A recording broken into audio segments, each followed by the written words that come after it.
Jaya Kunja Bihari.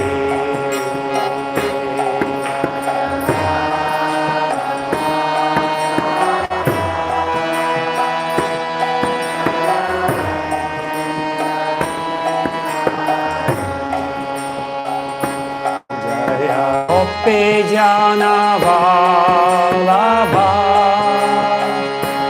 Jaya Girivaradhari. Jaya Girivaradhari.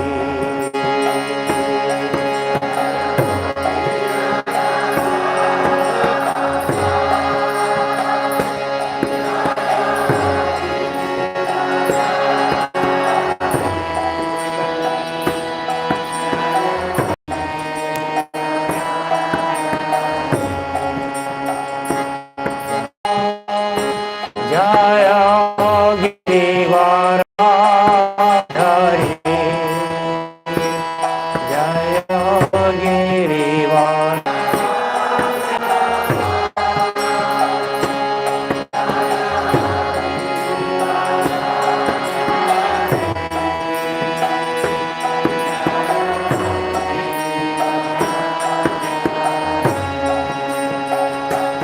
Jaya Yashodanandana Braja Janaranjana.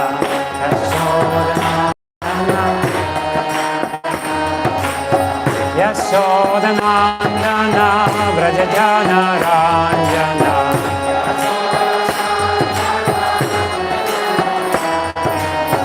Yashodanandana Braja Janaranjana.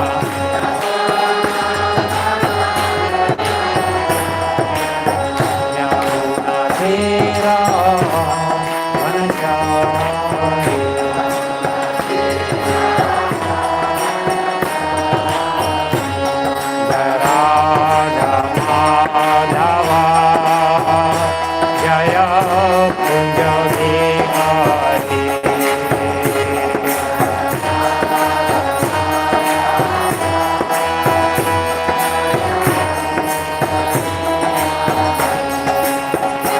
Jaya Radha Madhava. Jaya Kunja Bihari.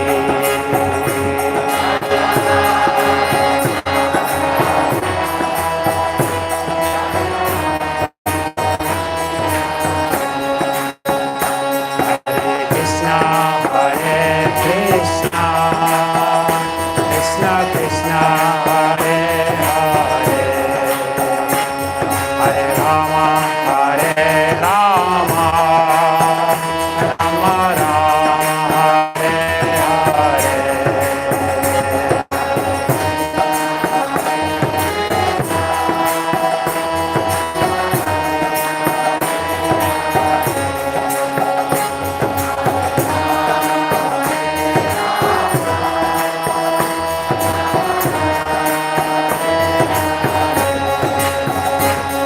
Hare Krishna, Hare Krishna, Krishna Krishna, Hare Hare, Hare Rama, Hare Rama, Rama Rama, Hare Hare.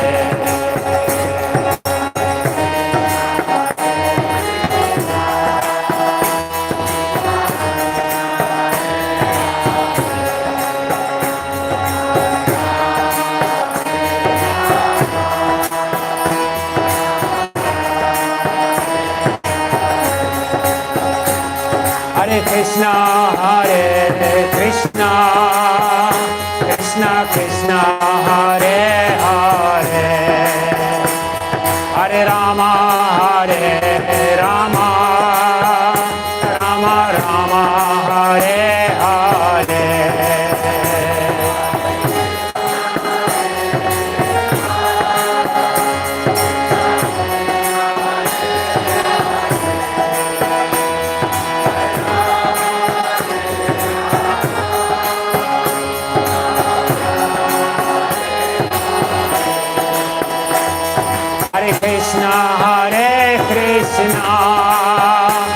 Krishna Krishna Hare Hare Hare Rama Hare Rama Rama Rama Hare Hare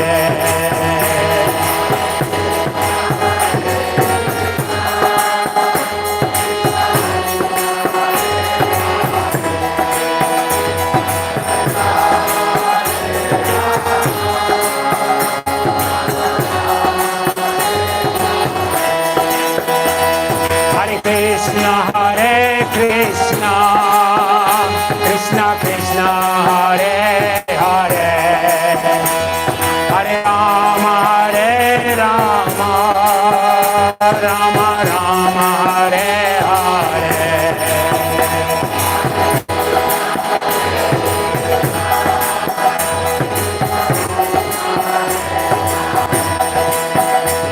Hare Rama Hare Rama Rama Rama Hare Hare Hare Krishna Hare Krishna Krishna Krishna Hare Hare Hare Rama Hare Rama Rama Rama Hare Hare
Bhagavad Gita.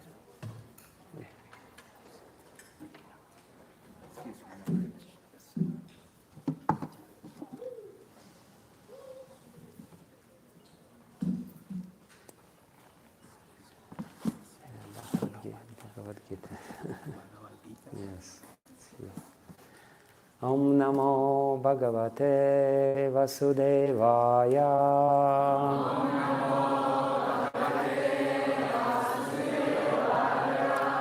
Om Namo Bhagavate Vasudevaya.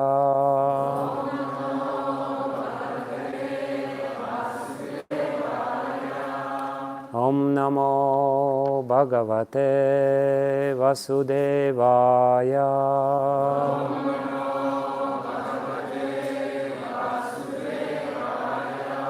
Narayanam Namaskritya Naram Chaiva Narottamam Devim Saraswatim Vyasam Tato Jayamudiraye. Hare Krishna.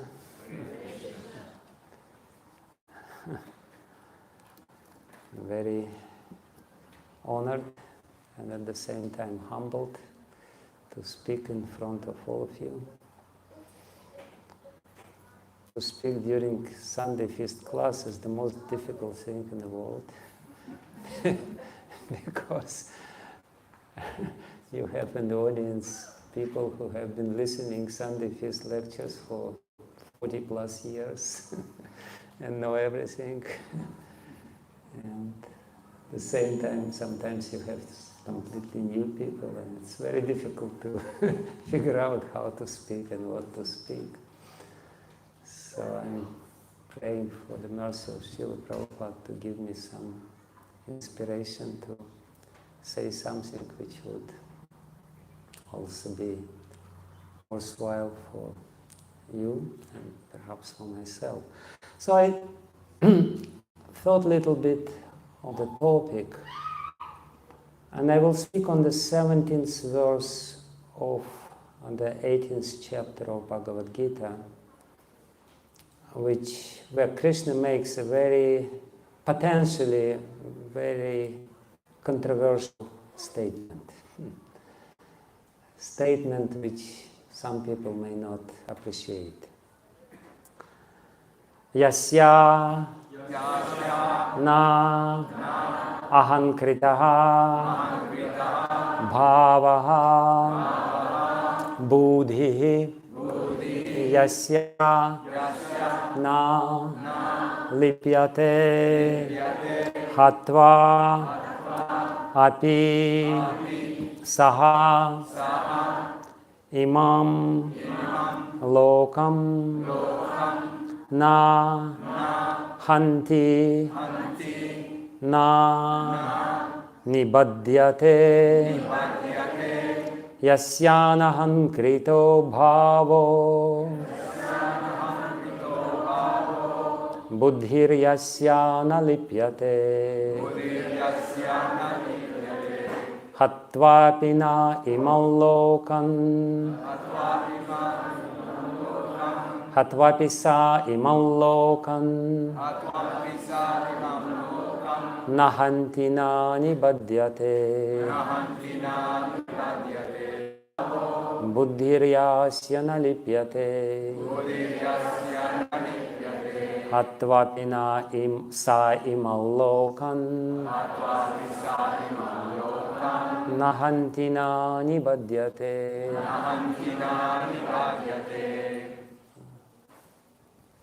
Maybe somebody else can also chant the verse. Yasyanahan krito bhavo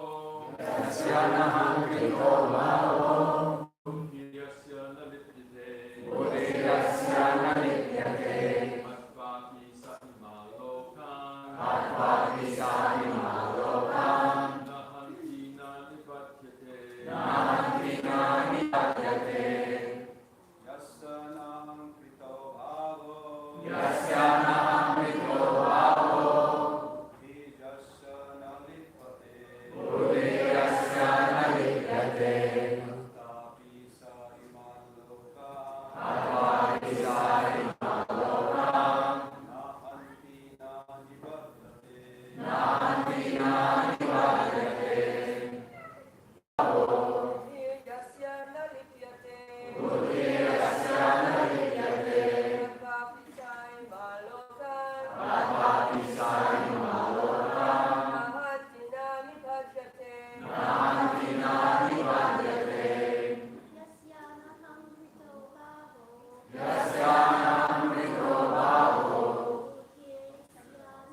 Yasya, one whose, na, never, ahan kritaha, of false ego, bhavaha,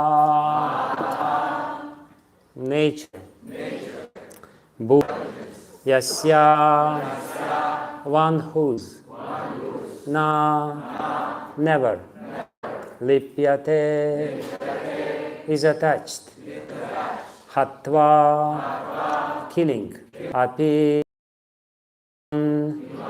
this Lokan, world, na, never, Hanti, kills, na, never, Nibadhyate, becomes entangled. Translation and purport by His Divine Grace A.C. Bhaktivedanta Swami Srila Prabhupada Ki Jai. One who is not motivated by false ego, whose intelligence is not entangled, though he kills men of this world, does not kill, nor is he bound by his actions. Purport.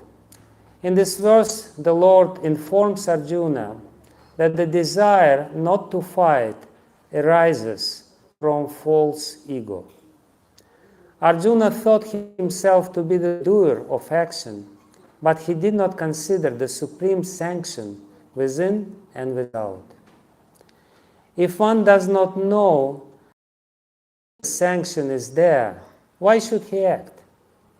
But one who knows the instruments of work, himself as a worker, and the Supreme Lord as the supreme sanctioner, is perfect in doing everything.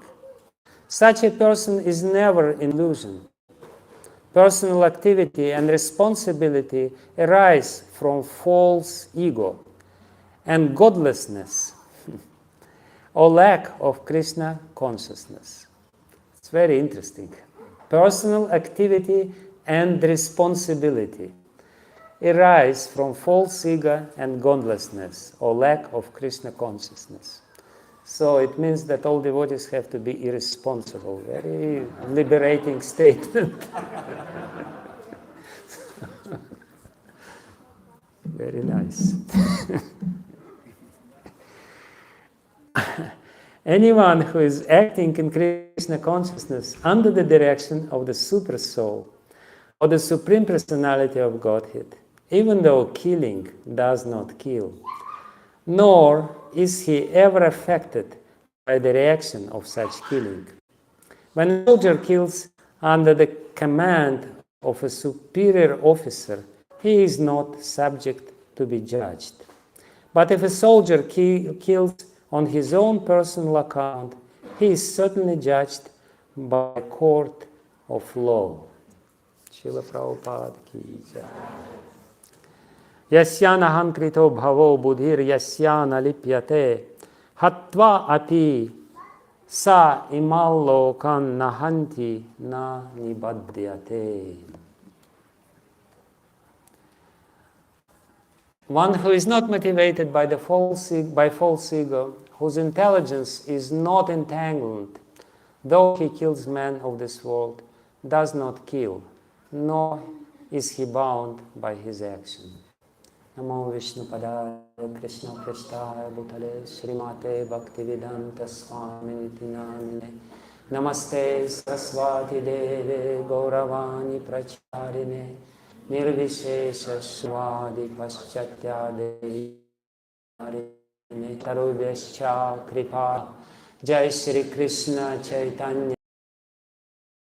Shri Advaita Gadadhara Sivasadi Gaura Bhakta Vrinda Hare Krishna Krishna Krishna Hare Hare Hare Rama Rama Rama Hare Hare Hare Krishna Krishna Krishna Hare Hare Hare Rama Rama Rama Hare Hare Hare Krishna Krishna Hare Hare Hare Rama Rama Hare Hare.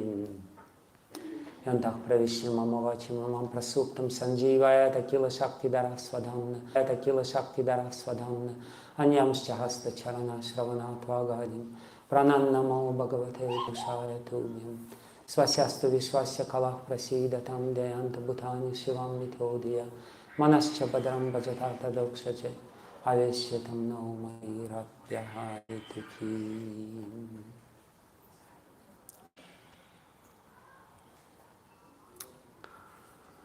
So as I said, Sri Krishna makes a very drastic statement, which superficially may be interpreted as a justification for murder, for killing. And in fact, many people, especially anti-cult people, they accuse devotees or followers of Hinduism that they basically have the indulgence to do whatever they like, under the pretext of being under the higher direction, or as Prabhupada puts it, under super sanction. Of course, nothing can be further from truth than this sort of interpretation of this statement. Krishna purposefully makes this very drastic statement, and he wants to emphasize the point that even up to the point of killing somebody, hatva api, even he kills, he doesn't kill. But he of course makes a very strong condition. He says that for somebody who has no ahankrita bhav, not even ahankar, but this bhav. Bhav means the feeling that I'm the doer, I'm solely responsible of what I'm doing. And who doesn't have this, even the tinge of this bhav. In this condition, when he acts trying to figure out what is the supreme sanction or supreme will, the one who has surrendered his individual will to the supreme will, the one who is truly surrendered because having no ahankar means to be surrendered, to be completely under the shelter of the Supreme Lord. Only such people, they are, they can do whatever they like. They will not do whatever they like. They will never do whatever they like. They do what Krishna wants them to do. And it's a very bold claim, Of course, the possibility of misuse of such statements is there. There is no doubt about it. We know that the religious history of the world has plenty of such examples when people claimed that they know the will of the Lord and they created or they did some horrendous activities under this pretext or excuse. But putting aside this misuse of such statements, let's consider whether there is scientific criteria when and under which circumstances, and when you're really entitled to use this verse as an excuse of killing somebody or doing something else. It's definitely, this verse is not an invitation to anyone to do whatever he likes and say, I'm completely Krishna conscious, so, you guys shut up. I know what I'm doing. So that's definitely not the case. But still, Krishna wants to make us understand the whole point of Bhagavad Gita is to teach us how to act without being entangled into actions. And here he clearly says that somebody who doesn't have this ahankrita bhav, this bhav of independence, this feeling of independence, that I'm independent and I can do whatever I like to do, whatever I feel is right, he's nalipyate. Nalipyate basically means that his intelligence will not become tainted by this action. Normally when we act and when we have this ahankar or ahankrita bhav, when we have this bhav, I am the doer, the normal result of this is always, inevitably, is that there will be some impression in your consciousness. I am doing this, and I am doing this for a particular purpose. I want to enjoy, or I want to avoid some negative consequences, or whatever. And the result will be the impression, samskara in your mind, and in this way you get entangled.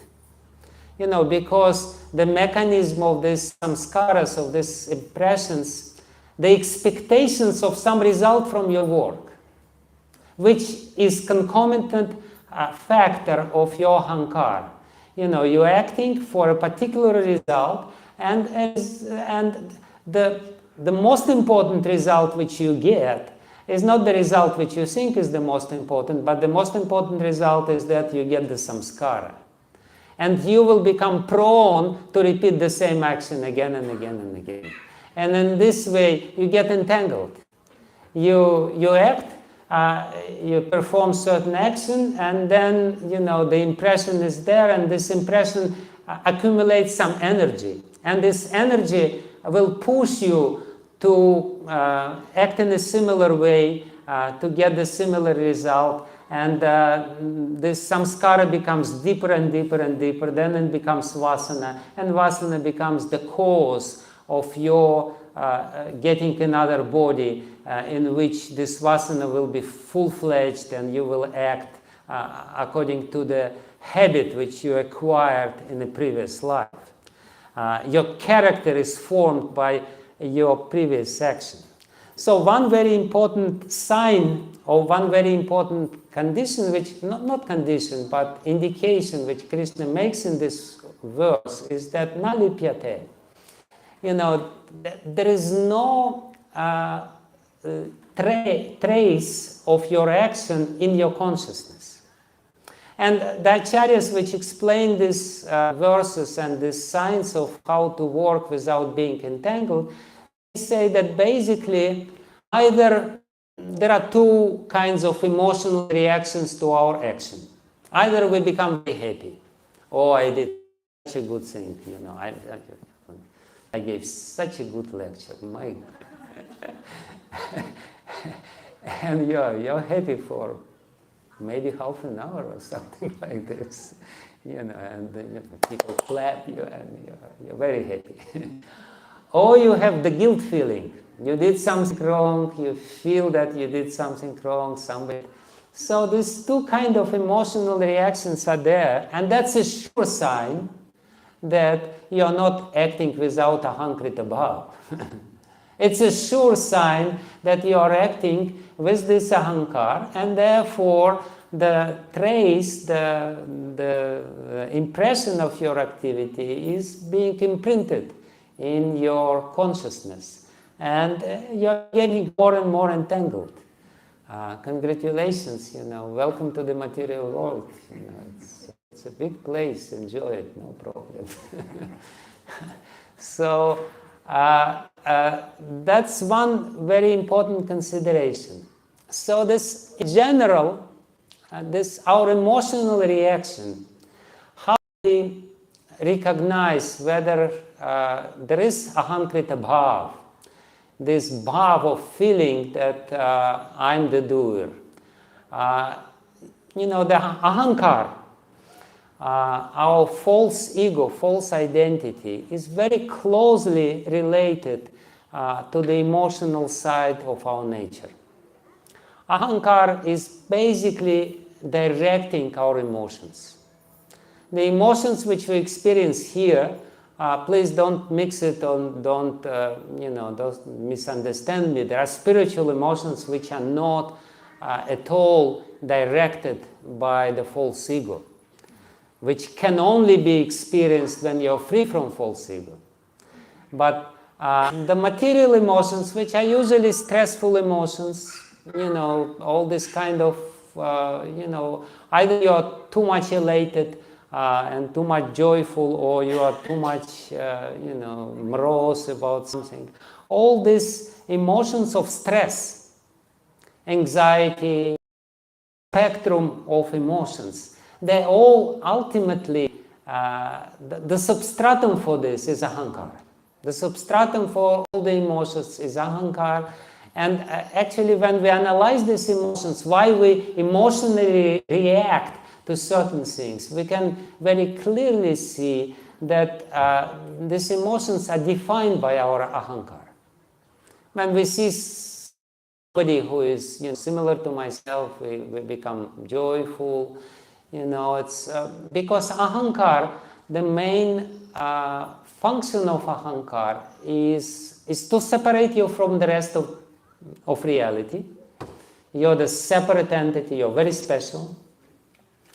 Can you imagine how many very special people sitting just in one room? 7 billion very special people living in this earth, and everyone is totally special. And that's what ahankar does. You're very special, you're very unique. Nobody else is such a unique person, And the ahankar separates you from everyone else, and ahankar, being the false identity, divides the whole world into somebody who is like you and somebody who is to your friends and your enemies. That's a very fundamental action of ahankar. And of course, the majority of the world is my enemies. I have a few friends. The rest is, there is this famous Roman saying, homo homini lupus est. It means that man to a man is a wolf. Oh, how you call wolf? Wolf, yeah. So we're just living with so many wolves around us. That's ahankar. That's what ahankar does. Ahankar separates you, and ahankar, basically, it's a protective mechanism. It's a mechanism of your survival. The most basic instincts of survival are recorded within our false ego, within our ahankar. And it's a very deeply rooted mechanism or structure within our conditioned consciousness. So when Krishna says, when you have no ahankrita bhava, please don't take it cheaply. It's not an easy achievement. It's not something which you can achieve in a moment. I don't have ahankar. Sometimes we feel I have no false ego. I am a spirit soul. I am a little manjari in the spiritual world, serving the divine couple. You just wait when somebody offends your false ego. So all the stressful emotions, starting with anger, is actually directed by our false identity, this sense of false identity. And we have this very, very strong sense of false identity which defines us. It's our definition. This is how we define us according to our conception and how we trying to act in this material world. So it's a very deep script which is encrypted within our consciousness and which has been with us for many, many, lifetimes. We are bringing this false identity, which manifests externally as pride. And we become proud of some certain part of our false identity, which we perhaps perfected, which we cherish the most, and that's the main problem.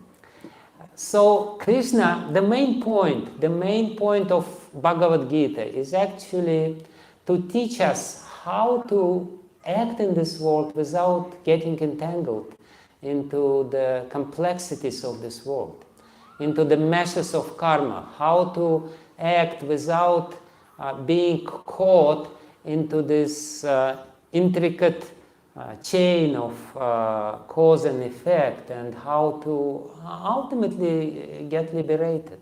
So that's That's a very difficult sign. But we have to clearly understand, and here Krishna is explaining this, from criticizing Arjuna for having false identity, and he ends with the same thing. And he gives the remedy. The remedy is surrender.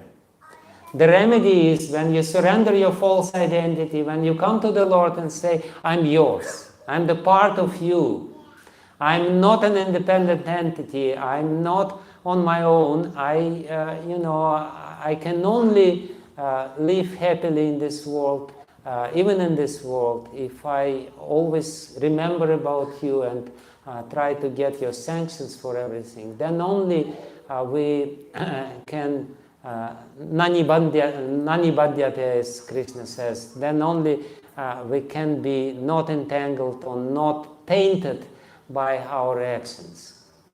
And we really have to be very, how to say this, very honest and sincere when it comes to judge whether we have false ego or not have false ego. That's basically the constant war. Everything else will come more or less automatically.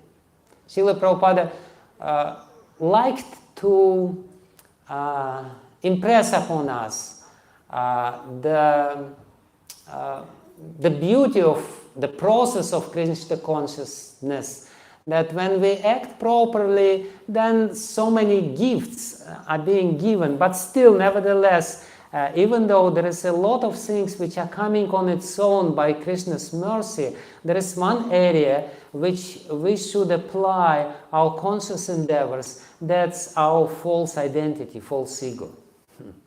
And therefore, Bhaktivinoda Thakur in Sri Chaitanya Shikshamrita, he makes this amazingly beautiful and profound point. Bhaktivinoda Thakur in one section, it's a fairly famous section of this book, he explains that different anarthas which we have, they more or less go on their own, they walk away from our consciousness when we read Srimad Bhagavatam, when we read the Leelas of Krishna, when we talk about this. But then he says, still, nevertheless, there are two anarthas which will not walk away from you, which you have to drive by your conscious endeavors. And he says these two anarthas are signified by the two demons who are killed by Balaram.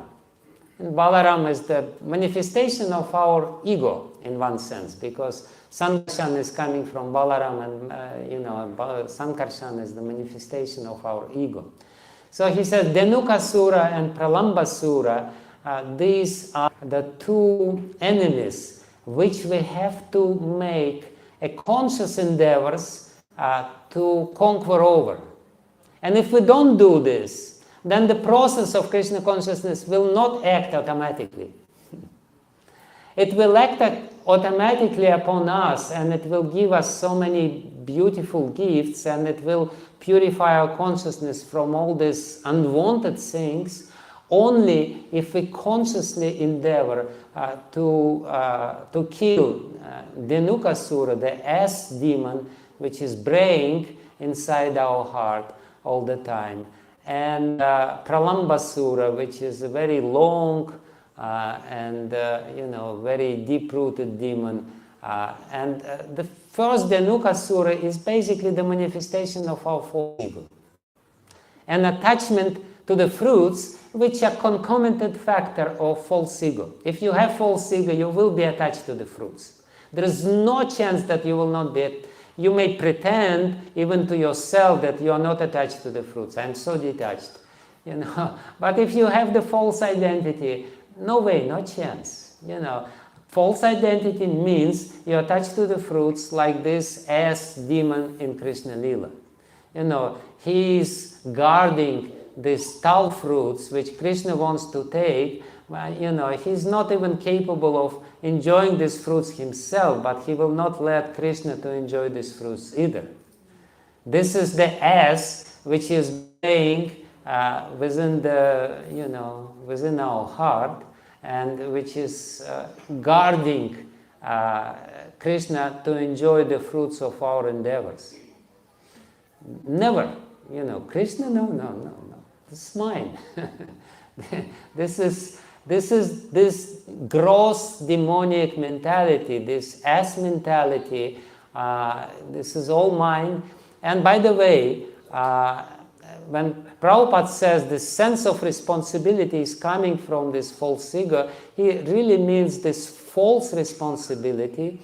When sometimes people become overly responsible, overly, they are so diligent and this and that. And again, this is just a manifestation of their false ego and false identity. Look how good I am, how responsible I am.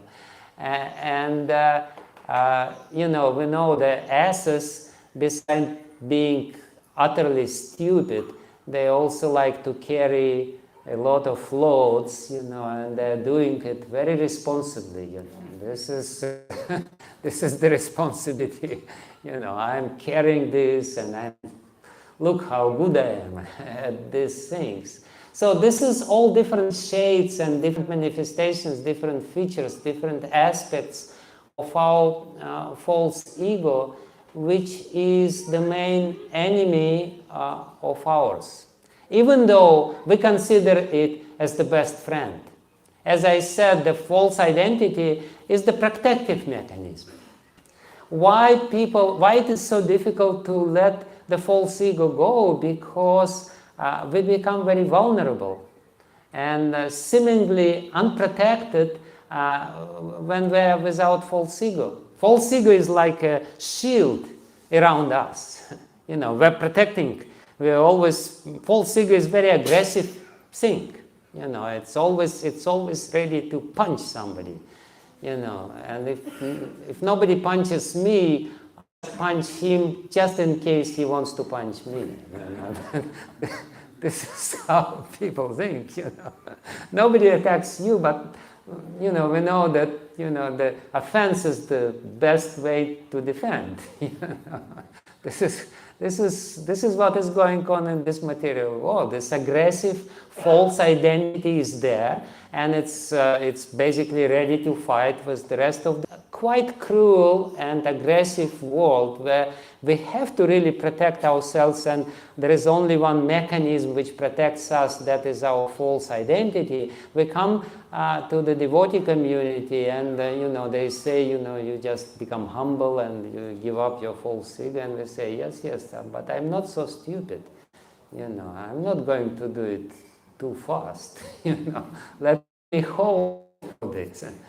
It's really, as I said, the ahankar, within ahankar, this is a certain program, very deeply rooted program within our consciousness. So within this ahankar, all these survival instincts are recorded or ingrained in it, and they actually teaches us how to protect ourselves. So, but Krishna says that ultimately, if you want not to be entangled, you have to give up this false ego, false identity. I remember some time ago I listened Jayadev Prabhu. Jayadev Prabhu, I don't know if you know him, he's famous devotee from UK, who is doing all these regressions, He was doing his regression thing to his, I believe, his daughter, who happened to be Mozart in her previous life. Whether it's like this, it's not the point. But the point which she did in her regression is very beautiful. And I really appreciated this point which she did. She explained that, she was a very good musician and this and that. And she said that I was especially, in her trance state, she said, I was especially proud of my fingers. The musicians, especially good musicians, they have very long fingers, to play piano, especially to play these difficult passages in piano. You really have to have. So she said, remembering her past life, she said, I was very proud of my fingers. And then she said, I died, and Yamadutas took care of me, took nice care of me. And the first things which they did, they started breaking my fingers. Because this was the thing which I was the most proud of. So whether this is true or not, the point is very apt and very important for us to understand. Because of this false identity, false ego, we tend to give too much importance to certain things which we have, and we become very proud, either openly or sometimes not so openly, but within ourselves we know, I'm good at this, I'm so good, I'm the doer. And, Yamaduta say, yes, you are very good. So, this is the thing, this mentality, this ahankrita bhava, the bhav of feeling I am the doer, is the cause of all problems and the cause of entanglement and the cause of suffering.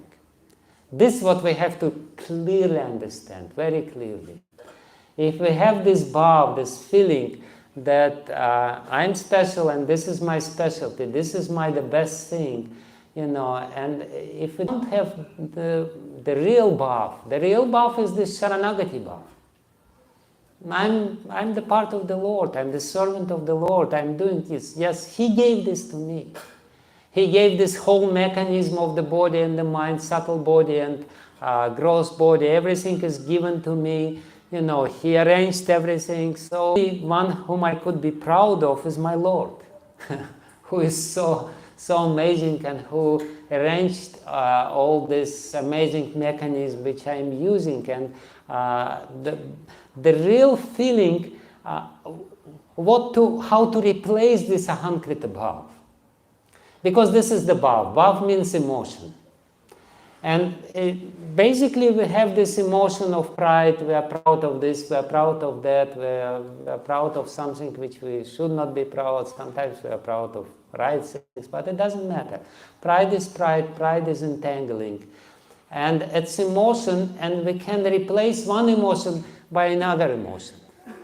So the proper emotion, which should be the replacement of the false emotion generated by the false ego, by the whole spectrum of false emotions, starting with anger, anxiety, fear, and so on and so forth, is the emotion of gratitude. If this emotion of gratitude is being cultivated, and the beauty of this is that you can consciously cultivate this emotion. Certain emotions are not within your command. You cannot really, for example, even the emotion of love, you cannot really cultivate, because it's beyond, it's a gift, it's something different. But the emotion of gratitude is an emotion which can be consciously cultivated within ourselves in our day-to-day interactions with other people. What to speak about our interaction with the Holy Name, our interaction with the deities.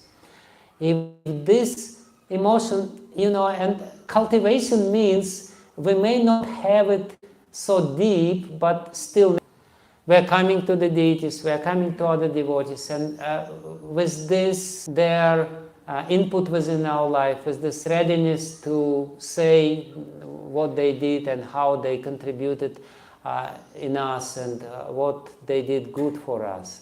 So this emotion of gratitude will gradually replace the false emotions generated by the false ego. And and when we consider very carefully and minutely the description of Sharanagati, the 6 elements of Sharanagati, Atmanikshepa Karpanya, we will see that the whole taken together these elements or features of Sharanagati, they represent our gratitude towards the Lord. The Lord is protecting me. The Lord is giving everything to me. This is, according to Jiva Goswami, is the heart of Sharanagati, is this Goptritve Varanam Tatha. The Lord is not only my protector in a physical sense, but He is my maintainer. He maintains me. He gives everything which I have. And that's gratitude. So the essence of Sharanagati is gratitude, which can and should be cultivated. Because as much as Krishna is teaching us to act properly, He is also teaching us surrender. And this is the same. This is actually the same thing. He is teaching us how to act properly. It means acting with gratitude and with humility. Gratitude is also a synonym of humility. You know, sometimes people think that humility is some sort of inferiority complex. You know, I'm sitting in one corner and I'm so humble and I'm afraid that somebody will recognize that actually I'm not so humble, but and I put chadar on myself no, actually the real humility is this. It has a dignity. You know, you look at Srila Prabhupada. Srila Prabhupada is a manifestation of humility, but it's a very unusual version of humility. You know, sometimes Prabhupada looks like this, in a very majestic way. But that's his humility. That's his recognition of his, deep relationship with the Lord and his gratitude. And actually, that's what Srila Prabhupada himself said, that, never was in my life that I was thinking that, I'm independent of the Lord. He made this statement once that people give me credit for this and credit for that. And he said, if I have to be given credit to anything, that I never considered myself independent. That I never considered myself as an independent doer who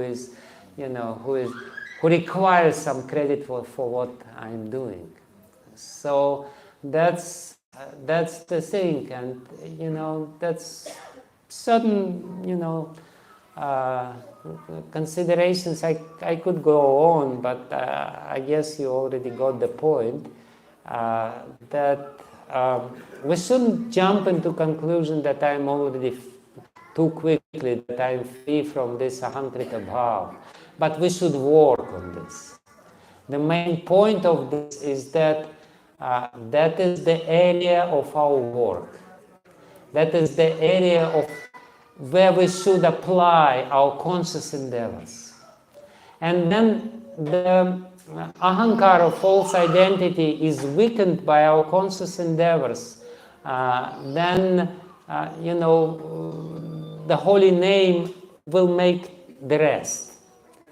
While we are chanting with the false identity, if we chant the holy name with this ahankar, that's offense. And until and unless we're chanting with this false identity, we commit offenses, and because we commit offenses, the result of the holy name is not as impressive as it should be. It still works, but it doesn't work to the same extent it could work. Therefore, the main is this area of false ego. And it means repentance, it means humility, it means service, it means gratitude, it means so many things which can help us to become more wholesome and more capable of really chanting. Because like Sanatana Goswami, he says that false ego, while we're chanting, he says that it has plenty of room to manifest itself. Sometimes people are becoming proud that they chant so many rounds. They go around and they ask, Prabhu, how many rounds do you chant? and they really don't care how many rounds he chants. The idea behind this question is to say, oh, so little, and I chant so much, and it's not a secret here. We chant 64 rounds, and we become very proud, and then, but we're still not satisfied because not many people recognize this. So we go around and we say, you should chant 1 lakh, and basically when people start preaching this very vigorously, it basically means that they want to show, look, I'm doing this, and you're not doing this. I am superior than you, you are inferior than myself. Sanatana Swami says that sometimes people become very proud. The pride or hankar in our devotional career or this field of devotional service can manifest in the sense that, see, I'm such a good preacher. Oh, I'm such an empowered servant of the holy name. I spread the glory of the holy name all over the place, and I chant such good kirtans, nobody does this, and everyone becomes ecstatic when I open my divine holy mouth and chant the holy name.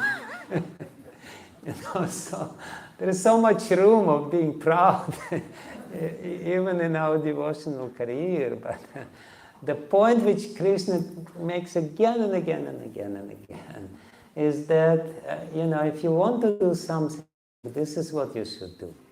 This is what we should do. This is what Krishna will not do to us.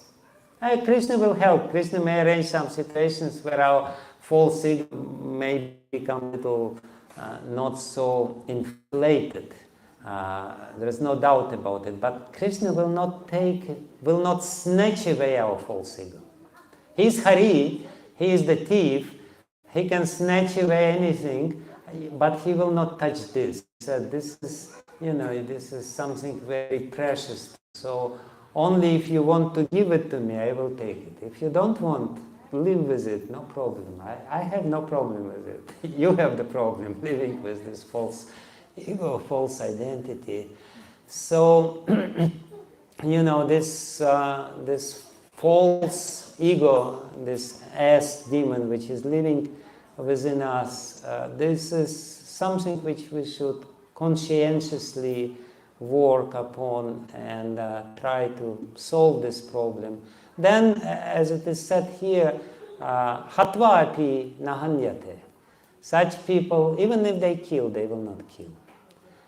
Because if the need is there, the killing will not be done with emotions. The emotions which are switched or triggered by our false ego will not be involved, and there will be no nalipyate. Our consciousness will not be tainted by our actions, and ultimately nanibadhyate, we will not become entangled into this chain. So that's important, and we should not count on the automatic process of Krishna consciousness when it comes to this. Yes, there is a lot of things which are happening automatically by the mercy of the holy name, but the freedom from the false identity, from false ego, will not come by the mercy of the holy name. It's something which you have to desire to achieve, and you can achieve. Krishna will give you all the facilities. Otherwise, everything else is a mercy, and we are the product of mercy, and we always have to remember. And actually, the very fact, if we remember that we are dependent on the mercy of the holy name, that's already something, to start with, to work with our false ego, false sense of pride. I'm the doer, and I only know what I'm doing, and nobody else has to do it. So that's a few things, few points which I could make maybe somebody else. Mahatma Prabhu is here, so many great souls are here. So, Maharaj, you didn't tell us about what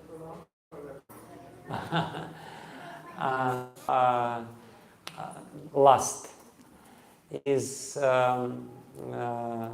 is our attachment to sex relationship. That's mainly this. See, in my analysis of the Nukasura and Pralambasura, these are two aspects of the same problem, but the Nukasura is more our gross identity and our attachment to the fruits of actions and of our actions, and attachment to the enjoyment of by the fruits of our actions. Whereas Pralambasura is more like our most subtle identity, identification with the subtle body, with all the programs which are there, starting with lust. So these are two aspects of the false ego. First is the gross identification with gross body, and the second one is the and another aspect of Pralambasura is the pretense, because when we know the Leela of Pralambasura comes and he pretends to be the friend of Krishna as a little cowherd boy. So it basically means that also this pretentious mentality or hypocrisy which we even in the field of devotional service. I'm coming, but I want to, I failed to enjoy in this material world by the conventional means. So now I will enjoy in this material world by the means of Krishna consciousness. Like one devotee, I remember, he said, first I wanted to become the great sportsman. It didn't work. Then I wanted to become the great military man. It didn't work. Now I want to become a great devotee. So, the same concept, the same false ego, the same program is there. We're bringing it here. That's Pralambasura. He's pretending, I'm a friend of Krishna. Why? I'm just, I will be friend. Just help me to enjoy. Help me to win. So that's another area. Yes, Akurana Prabhu. I'm curious about whether, if devotees are acting without any, ahankara, ahankara, and, oh, thank you. If devotees, I'm curious about whether there would be always, with this super sanction, there will always be harmony. They'll always agree. Like I'm thinking of pastimes where, for example, Krishna wants Arjuna to marry Subhadra, but Balaram doesn't want it. And I'm wondering whether two devotees, advanced devotees who are acting with super sanction, still may disagree on what the right course of action is, or may even have conflict with one another.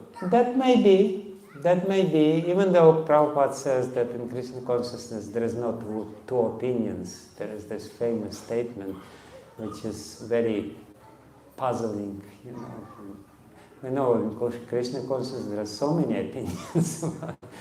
Prabhupada nevertheless makes this statement. But, if you're really surrendered and somebody else is really surrendered, which is rare enough coincidence, two completely surrendered souls together in one room, and on the top of it they're quarreling with each other. If this rare occasion takes place, then it's definitely for Krishna's pleasure. Krishna is arranging this, and he is behind this disagreement. But in most of the cases, the reason may be much more, much more ordinary, not less esoteric, a little less esoteric. But there is one little point which I perhaps may add to what I said, which is I was stressing mostly the point of what we should do individually, working in this area of our false ego. But there is a very important area, how the community of devotees can help in this regard. Because if we have the atmosphere which is not threatening, and the atmosphere, when all the people try to support each other and protect each other, then there is no need for this protective shield of false ego. It will be much easier for people to surrender this protective mechanism and be themselves and be really happy in this environment. Therefore, the social aspect of this problem is very important. We will never be able to solve this problem individually if we are in a hostile environment. If the environment is still very competitive and very hostile. So there is a very important role of the healthy society or social environment to help us to disarm, to give up this false ego. So that's another important aspect. Yes, Prangovindaji. Very nice class, thank you. I was wondering that in Arjuna's case, according to your beautiful explanation, it was aligned with the instrument of Krishna, Nimitta-matra. But what about Bhishma? Was his activity destined or was he making his destiny? Because when the story goes that Prabhupada gives 5 arrows, he took a vow to kill the Pandavas next day. Was it Amrita Bhav or Sharanagata Bhav? Oh, definitely it was Ahankrita Bhav. Because first of all, Duryodhana comes to him and ignites his false ego. He starts offending him left and right. And actually the best way to turn on your false ego is just start offending you. And he's saying this and he's saying that. But also, there is definitely this element, Bhishmadev is such a complex personality. So he knows that Krishna will protect Arjuna. So he says this as a response, and externally the response of Bhishmadev is as if his false ego turned on and he's saying, yes, I do this. But deep inside he says, let me see how Krishna will protect it, how Krishna will solve this problem, how Krishna will solve this conundrum which I will make for him. So it's a mixture, externally there is element of it probably, but because Bhishmadev is a great devotee, internally it's just a part of his lila with Krishna, and he says, oh, Krishna will play such a beautiful lila, I just want to be a part of it. So that's the point. Yes, Prabhu. Thank you for the class. You mentioned that there's a close correlation between material emotions and false ego. So can you please elaborate more on that? Because emotions come from the mind, right? And the subtle body consists of mind. Yeah. But emotion comes from the mind, but the mind is, the switchboard is in the false ego. So, the false ego is basically manipulating the mind, creating different emotional reactions. But the program which is, creating this, because the mind is again is a weapon for the false ego. False ego is there, but it uses the mind as its, because the mind manas is the evolute of ahankar according to Sankhya philosophy. Ahankar is the modification of prakriti in the mode of tamas, and when the sattvic portion of tamasic ahankar is being modified for the second time, then manas appears. When the rajasic portion of tamasic ahankara is modified, then this vikriti will become buddhi, and when tamasic portion of tamasic ahankara, then all the tanmatras and everything else is created. So mind is totally dependent on false ego. It's an instrument. It's basically it's limb of the false ego. So the switchboard is there, and the external manifestation is coming from the mind. And this also, you can clearly see in the structure of your brain, which is the mechanism of all this manas, buddhi, and ahankara. So the limbic system, which is the emotional system in the brain, is very much dependent on the deeper layers of the brain, which is stem, reptile. So switchboard is there. Thank you. You want?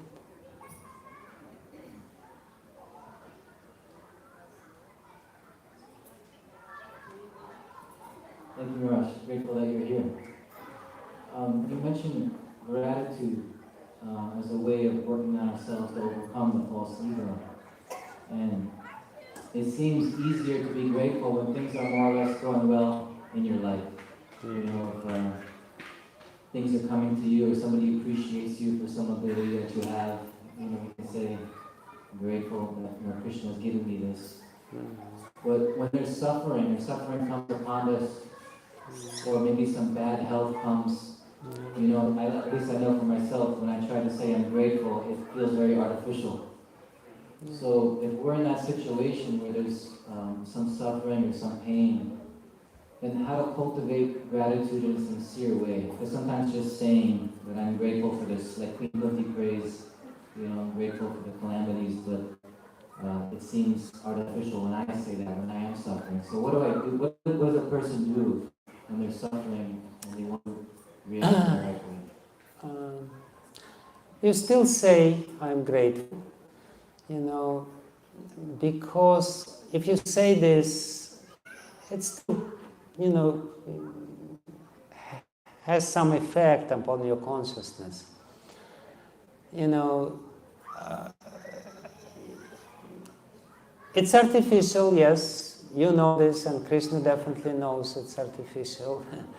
But if you still nevertheless, you're saying this, you know, Krishna, I don't understand why you're sending this all to me, but still, you know, theoretically I understand that you probably wishes me well. And this is the manifestation of your goodwill upon my wretched self. So if you say this, Krishna will appreciate this, and he will relieve you from the sufferings sooner. You know, Queen Kunti could say it with complete sincerity. We cannot say this with the same sincerity. We will say this reluctantly, but still, if we at least theoretically understand, you know, Krishna, I know that, you know, so many times you were with me and helped me in many situations. And, you know, looking back, we can really see that the difficulties which we underwent ultimately brought some good gifts in our life. You know, if we philosophically understand this, then even though we may not say it with the full sincerity, but still we may say that, yes, theoretically I understand that sooner or later. So, you know, you can say to Krishna, I can't really appreciate what you're doing to me. Thank you very much for it, but you know, at this moment of time, excuse me, but I cannot really fully appreciate your grace upon me. But I hope that in the future I will be able to do this. Thank you.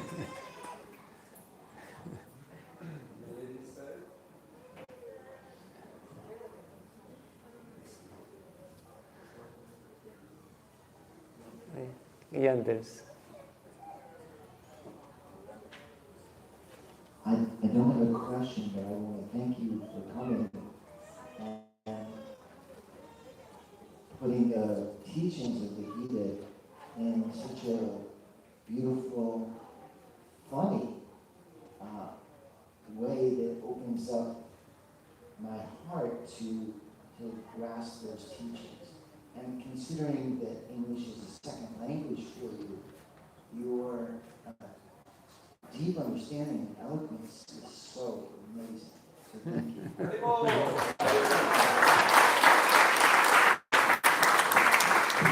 My 12th seater is very heavy. Sripad Bhakti Maharaj ki, Srila Prabhupada